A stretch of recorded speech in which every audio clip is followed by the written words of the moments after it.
kwakira izi ncanco zo mu bwoko bwa Johnson & Johnson zikaba zishikirijwe na Banki Mondiale.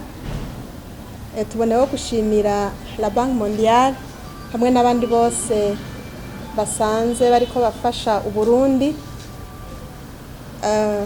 mu kurwanya ikiza ca coronavirus.